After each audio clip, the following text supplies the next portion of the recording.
अब question number 7 को देखते हैं। एक साइड पे हमारे पास फैंस दिए हुए हैं, एक साइड पे हमारे पास डेज दिए हुए हैं और मशीन्स दी गई हैं। 560 फैंस 560 फैंस बनते हैं 7 दिन के अंदर 20 मशीनें यूज करके। कितने फैंस बनेंगे 12 दिन के अंदर 18 मशीनें यूज करके? अब सबसे पहले देखेंगे फैंस और डेज के दरमियान कौन सी प्रोपोर्शन चल रही। दिन ज़्यादा लगेंगे तो फैंस भी ज़्यादा प्रोड्यूस होंगे, ठीक है, तो डायरेक्ट हो गई। मशीनें ज़्यादा होंगी तो फैंस भी ज़्यादा प्रोड्यूस होंगे, ये डायरेक्ट हो गई। सॉल्व करते हैं। x/60 is equal to 12/7 multiply by 18/20। तो इसमें दो डायरेक्ट इन प्रोपोर्शंस यूज की हैं हमने, और ये क्वेश्चन कंपाउंड प्रोपोर्शन का है जिसमें 3 क्वांटिटीज इन्वॉल्व हैं और 2 प्रोपोर्शंस भी इन्वॉल्व हैं। 560 उस साइड पे जाके मल्टीप्लाई हो गए। इसको थोड़ा कटिंग करके सॉल्व करते हैं। 8 0 फिर ये 4 हो गया, आगे सिंपल मल्टीप्लिकेशन है।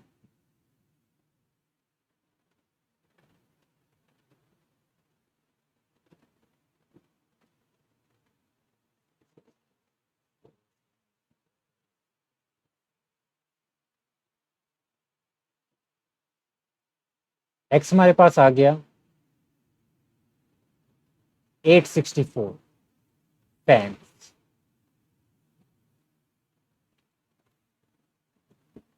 यानी कि 864 फैंस बनेंगे 12 दिन के अंदर 18 मशीनें यूज करके। क्योंकि दिन जो बढ़ गए तो इस वजह से हमारे पास फैंस ज्यादा तादाद में बने। ये भी कंपाउंड प्रोपोर्शन का क्वेश्चन। सोप्स जो जो क्वांटिटीज आपको नजर आ रही हैं वो आपने नीचे लिख देनी। सोप्स नजर आ रहे हैं, डेज नजर आ रहे हैं और मशीन्स नजर आ रही है। ठीक हो गया। अब 600 साबुन बनते हैं 9 दिन के अंदर कितनी मशीनों को यूज करके? 20। अब वो पूछ रहा है कि कितने साबुन बनेंगे, वो हमें नहीं पता तो हमने उसकी जगह एक्स लिख दिया। 12 दिन के अंदर with the help of 18 machines 18 मशीनें यूज करके। ठीक हो गया। अब देखें, दिन ज्यादा लगेंगे साबुन ज्यादा बनेंगे। साबुन का डेज के साथ कंपैरिजन कर रहे हैं कि कौन सी प्रोपोर्शन। दिन ज्यादा लगेंगे साबुन ज्यादा बनेंगे, डायरेक्ट रिलेशन, डायरेक्ट प्रोपोर्शन, दोनों का साइन ऊपर की। अब साबुन का मशीन के साथ कंपैरिजन करना। मशीनें ज़्यादा यूज़ होंगी तो साबुन ज़्यादा बनेंगे और कम यूज़ होंगे तो कम बनेंगे, ये भी डायरेक्ट रिलेशन है, इसका साइन भी ऊपर होगा। अब इसको सॉल्व करेंगे। x/600 is equal to 12/9 multiply by 18/20। x is equal to 18/9 multiply by 12/9 18/20 multiply by 600। इसको सॉल्व करते हैं। ये 0 इससे कैंसिल हो गया, 230 आ गया, 9 2 ज़ार, अब 60 और x हमारे पास 720 आ गया। 720 साबुन बनेंगे। जब इसको सॉल्व करेंगे तो ये आंसर आ जाएगा आपके। अब इस क्वेश्चन के अंदर कह रहे हैं कि क्वांटिटीज आप देख लें। सबसे पहले मैन लिखा हुआ, आदमी, डेज लिखा हुआ है, दिन कितने, और होटल की रहने का खर्चा, कीमत, कॉस्ट। अब 12 आदमी रह रहे हैं। If the stay of 12 man, 12 आदमियों का रहना 28 दिनों के लिए, 28 डेज, कितने में उनको पड़ रहा है, कितनी कीमत लग रही है? 6720। ठीक है। अब वो कह रहा है कि कॉस्ट फाइंड करें, कीमत फाइंड करें अगर 7 आदमी रहते हैं, 7 मैन फॉर 13 डेज, 13 दिनों के लिए। अब एक्स वाली क्वांटिटी ये है, तो कॉस्ट का आपने डेज के साथ कंपैरिजन करना है, कौन सी प्रोपोर्शन है। अब ज़्यादा दिनों के लिए लोग रहते हैं होटल्स में तो खर्चा ज़्यादा बढ़ता है, ज़्यादा दिन ज़्यादा खर्चा, डायरेक्ट प्रोपोर्शन। अब कॉस्ट का आप मैन के साथ कंपैरिजन करें, ज़्यादा आदमी रहेंगे तो खर्चा बढ़ेगा, कम आदमी रहेंगे तो खर्चा कम होगा, ये भी डायरेक्ट प्रोपोर्शन। आगे इसको सॉल्व करें। x/6720 is equal to 13/28 multiply by 7/12। x is equal to 13/28 multiply by 7/12 multiply by, ये 6720 हो जाके मल्टीप्लाई हो जाएगा। इसका आंसर अब निकाल लेते हैं।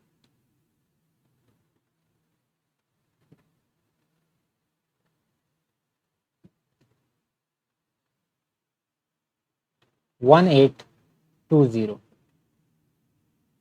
और ये असल में हम फाइंड क्या कर रहे थे, ये हम फाइंड कर रहे थे कॉस्ट, तो ये रुपीज़ में आंसर आ जाएगा 1820। आगे आपने उसका यूनिट लाजमी लगाना होता है हर क्वेश्चन में, कि जो ताकि एग्जामिनर को जो चेक करने वाला उसको ये पता चल जाए कि आप चीज़ क्या फाइंड कर रहे थे। ठीक है, तो कॉस्ट आपने लाजमी लगानी है आखिर में कि इतनी कीमत बनेगी अगर 7 आदमी कम दिन के लिए रहेंगे, तो ये हमारे पास आंसर। अब ये जो क्वेश्चन है ये बिल्कुल पिछले क्वेश्चन की तरह का है जो हमने क्वेश्चन नंबर 9 अटेम्प्ट किया। मैन, डेज और फिर उनके रहने की कॉस्ट। 14 मैन 8 दिन के लिए रहते हैं तो 22,400 रुपये बनते हैं। तो कॉस्ट फाइंड करनी है जब 7 आदमी रहें 13 दिन के लिए। जिस तरह पिछले क्वेश्चन में आपने देख लिया था कि इसकी प्रोपोर्शन दोनों की डायरेक्ट बनती है, कॉस्ट को दिन से मिला लें या कॉस्ट को मैन से मिला लें, डायरेक्ट ही बनती है। तभी तीनों एरोज ऊपर की तरफ मैंने बनाए हैं, आप नीचे की तरफ भी बना सकते हैं लेकिन तीनों फिर आपको नीचे की तरफ ही बनाने पड़े। मैंने फर्स्ट जब क्वेश्चन स्टार्ट किया था उस टाइम मैंने आपको बताया था कि ये मैं इस तरह करता हूँ, मुझे मेरी प्रेफरेंस ऐसी है, लेकिन अगर आप दूसरी तरह भी करना चाहते हैं तो कर सकते हैं बिल्कुल, क्योंकि मैथ्स काफ़ी फ्लेक्सिबल है। x/22400 is equal to 13/8 multiply by 7/14।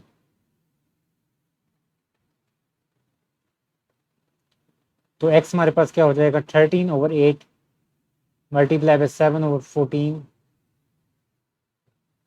Multiply by 22,400 इधर आ जाए।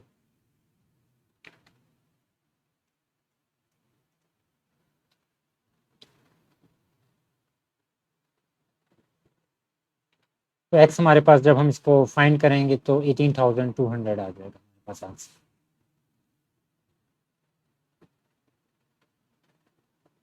रुपीज़ के अंदर, ये हमारा आंसर। अब ये क्वेश्चन थोड़ा सा डिफरेंट है, इसके अंदर भी 3 क्वांटिटीज हैं, काउस, हे किसको कहते हैं, चारे को कहते हैं, और डेज। 14 गायें थी, उन्होंने 63 किलोग्राम का चारा खा लिया। ठीक है, कितने दिनों में, 18 दिनों में। अब वो कहता है कि कितनी गायें, तो उसकी जगह एक्स लगा दिया, 770 केजी का चारा 28 दिनों में खाएंगे। अब इसको गौर से देखें, ये कंफ्यूजिंग होता है कुछ लोगों के लिए। अब यहाँ देखें कि कंपेयर किसको करना है, गाय को चारे के साथ। सबसे पहले ये कंपैरिजन होगा ना हमारा। तो अब ये बताएं और सोचें कि चारा पड़ा है, ठीक है, गाय ज़्यादा होगी तो चारा हमें ज़्यादा लाना पड़ेगा, और जब आपके पास गाय की तादाद कम होगी तो उसको फीड करने के लिए आपको चारा कम लाना पड़ेगा। एक चीज़ बढ़ रही है, दूसरी चीज़ बढ़ रही है, एक चीज़ कम हो रही है, दूसरी चीज़ भी कम हो रही है। इसको क्या कहते हैं, डायरेक्ट प्रोपोर्शन। दोनों के एरोज ऊपर, ये एक बात होगी। अगली बात में हमने क्या करना है, काउ का कंपैरिजन करना है डेज के साथ। अब आप देखें, जिस तरह जब हम पहला कंपैरिजन किया, हमने दिनों की बात की कि कितने दिन में ये चारा ख़त्म होगा, नहीं बात की। तो अब हमने चारे की बात नहीं करनी जब हम गाय का दिनों के साथ कंपैरिजन करें। अब गाय ज़्यादा हो जाएगी तो चारा, हमें नहीं पता कितना चारा, चारा ना बढ़ रहा है ना कम हो रहा, उतना ही है, ठीक है। तो 14 गाय, अगर कम गाय हैं तो चारा ज़्यादा दिन चलेगा, और ज़्यादा गाय हैं तो चारा जल्दी ख़त्म हो जाएगा कम दिन में। एक चीज़ बढ़ रही है तो दूसरी चीज़ कम हो रही है, ठीक है। गायें ज़्यादा थी, चारा जल्दी ख़त्म हो गया, और गाय कम थी तो चारा ज़्यादा दिन चल गया। तो इस वजह से ये प्रोपोर्शन इन्वर्स होती है।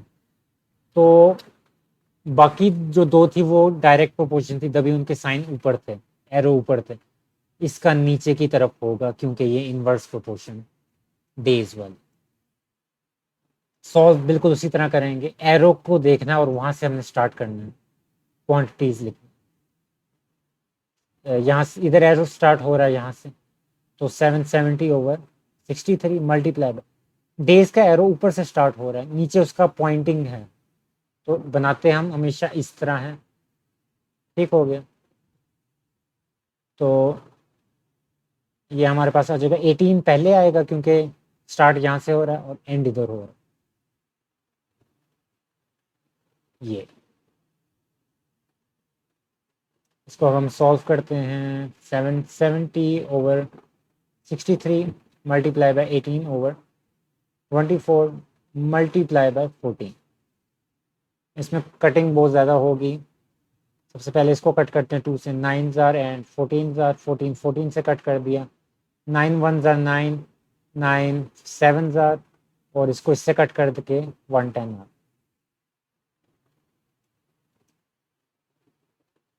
तो एक्स हमारे पास 110 आ गई, 110।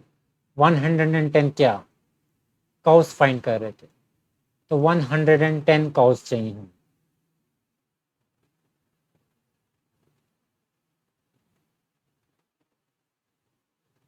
ये हमारे पास आंसर। अब 12 क्वेश्चन हमारे पास, इसके अंदर भी 3 क्वांटिटीज हैं, बॉटल्स, वर्कर्स काम करने वाले, बोतल, और घंटे, आवर्स। 3000 बोतलें बन रही हैं 15 वर्कर्स के हाथों 8 घंटे काम करने से। तो कितनी बोतलें बनेंगी जब 18 वर्कर काम करेंगे 6 घंटे के लिए? ज़्यादा वर्कर्स होंगे तो ज़्यादा बोतलें बनेंगी, डायरेक्ट रिलेशन। ज़्यादा घंटे काम होगा तो ज़्यादा बोतलें बनेंगी, ये भी डायरेक्ट रिलेशन। इसको सॉल्व करते हैं।